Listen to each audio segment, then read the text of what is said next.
Harsha Hospital, Center for Plastic and Cosmetic Surgery, Liposuction, Tummy tuck, breast surgery, lip, chin and nose correction సేవలు. మీ అందానికి నమ్మకమైన చిరునామా Harsha hospitals Kompally, Hyderabad.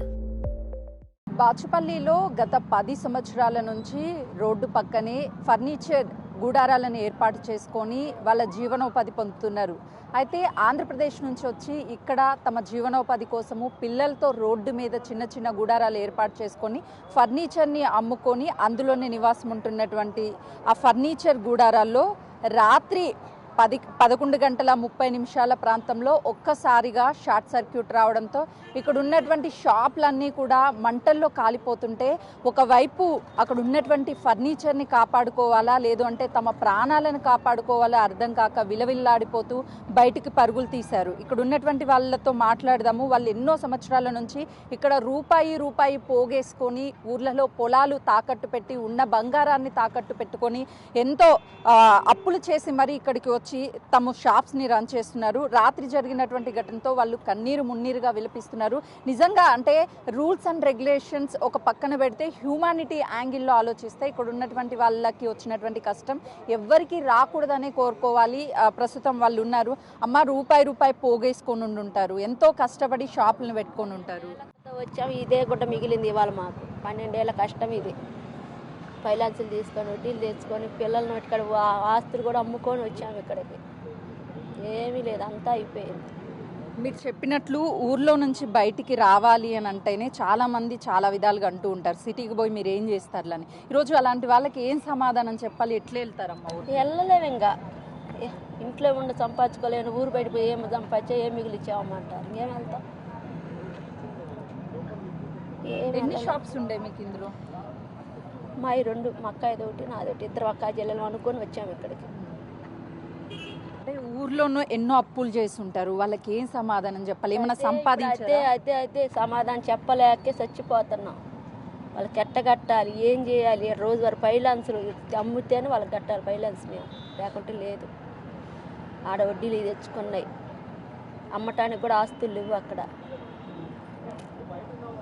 ఏం చేయాలో అర్థం కావట్క బోడదలను కూర్చున్న పొద్దున్న.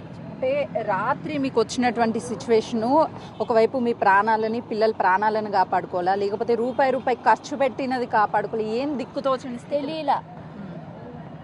అదే ఇదనే తెలియలా మాకు.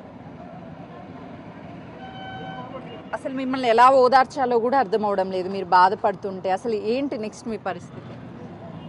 అసలు అర్థం మాకే కావట్లేదు, మేమేం చేద్దాం, మాకే అర్థం కావట్లేదు ఏంది అనేది. ఏం జరిగిందమ్మా అసలు రాత్రి? మీరు ఎక్కడున్నారు ఆ టైంలో? ఇంట్లో అప్పుడేనమ్మా షాప్ మూసేసి అప్పుడే 11 దాకా బయటే ఉన్నాం షాపుల కాడ. మూసి లోపలికి వెళ్ళాము, అది మంటలు వస్తున్నాయని అన్నారు, అంతే. మేము స్నానాలు బొరాలు చేసేయాలి 12, 1 అయితే ఒక్కోసారి మాకు. నేను కొంచెం పెందలాడే మూసేసాం గ్రహణం కదా అని. అది వచ్చేళ్ళకి మాకు మంటలు వచ్చింది తెలియలే. లోపల వెనకున్నాం, ఆ దరినున్నాం, మేము వంట చేసుకుంటున్నాం. అప్పటికే కేకలు వస్తుంటే ఈ రోడ్డు ఏమిటి రోజు తాగిపోతూ పోతూ ఉంటారు కదా, వాళ్ళేది కేకలు పెట్టుకుంటూ పోతున్నారు అనుకున్నాం, కానీ మమ్మల్ని అని మేము అనుకోవాలి అసలు. తర్వాత మా పిల్లలు మగవాళ్ళు వచ్చి లోపలికి వచ్చి వెనక్గేట్ నుంచి వెనక్గేట్ చేసుకోవాలి. అప్పటికి ఇది అంటుకుంది, వెనక్గేట్ నుంచి వెనక్గేట్ చేసుకోవాలి. ఏమేమి అమ్ముతుంటారు ఇందులో?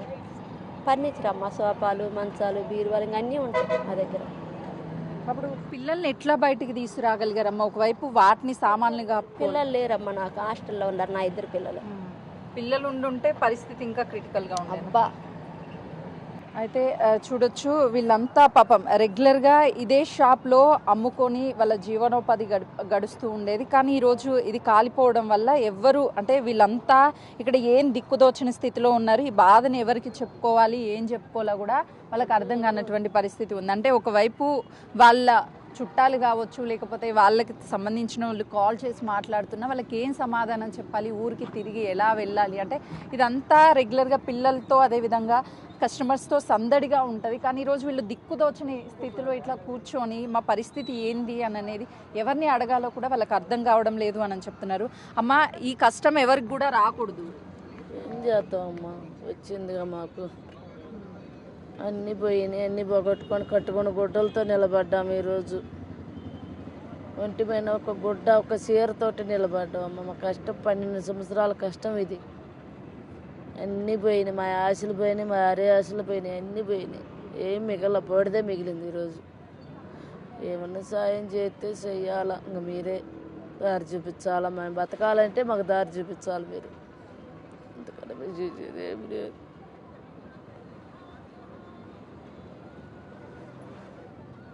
ఎన్నో ఆశలతో ఎన్నో కష్టాలు దాటి ఇంత దూరం వచ్చుంటారు. ఇప్పుడు ఈరోజు నిజంగానే మీరు అన్నట్టు బూడిదే మిగిలింది, ఏమీ లేదు. పిల్లల పరిస్థితి ఏంటి, మీ పరిస్థితి ఏంటి? ఏమి లేదమ్మా, ఇంకా మీరు దారి చూపిస్తే మేము బతకటమే, లేదా మళ్ళీ ఇంకా ఇది కావటం. కనీసం ఉదయం నుంచి ఏమన్నా తిన్నారా? ఏమి లేదమ్మా, తెచ్చిస్తున్నారు కానీ మేమేం తినలేదు. తెచ్చిస్తున్నారు కానీ ఏం తినల. పిల్లలు ఉన్నారా మీకు? ఒక అబ్బాయి ఉన్నాడు. తన కోసమే ఇదంతా కష్టం చేస్తూ ఉండొచ్చు. చేస్తున్నాం, ఏమి మిగలేదు. పిల్లలు ఒక చోట, మేము ఒక చోట, హాస్టల్లో పిల్లల్ని వేసుకొని రోడ్డు మీద పిల్లల్ని పెట్టకుండా కంటికి రెప్పలాగా నిద్ర కాసి చేస్తున్నాం. ఒంటి మీద బంగారాన్ని కూడా తాకట్టు పెట్టారట్టుగా ఉందమ్మా మీరు దీనికోసం. ఏం మిగలమ్మా. అయితే చూడొచ్చు, నిన్న అర్ధరాత్రి బాచుపల్లిలో జరిగినటువంటి ఫైర్ ఇన్సిడెంట్ వల్ల మొత్తం కాలి బూడిదైపోయింది. ఇది ఫర్నిచర్ షాప్స్లో ఉన్నటువంటి ఏ వస్తువు కూడా, ఒక్క మనుషులమే బయటపడ్డాము కానీ ఏం కూడా ఇక్కడ బయటపడలేదు.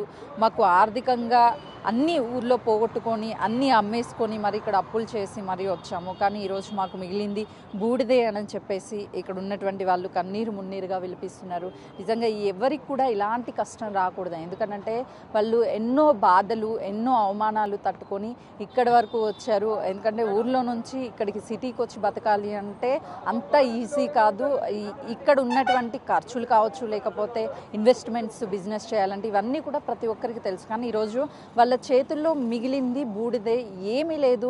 ఎన్నో సంవత్సరాల కష్టం అంతా కూడా బూడిదలో పోసిన పన్నీరుగా మిగిలిపోయింది అని చెప్పేసి వాళ్ళు కన్నీరు మున్నీరుగా వెలిపిస్తున్నటువంటి పరిస్థితి ఉంది. వాళ్ళని ఎవరైనా సరే ఆదుకోవాలి, ప్రభుత్వం ఆర్థికంగా ఆదుకోవాలి అని చెప్పేసి వాళ్ళు తమ ఆవేదన వ్యక్తం చేస్తున్నటువంటి పరిస్థితి ఉంది. కెమెరామెన్ పవన్తో సుజాత, బాచుపల్లి.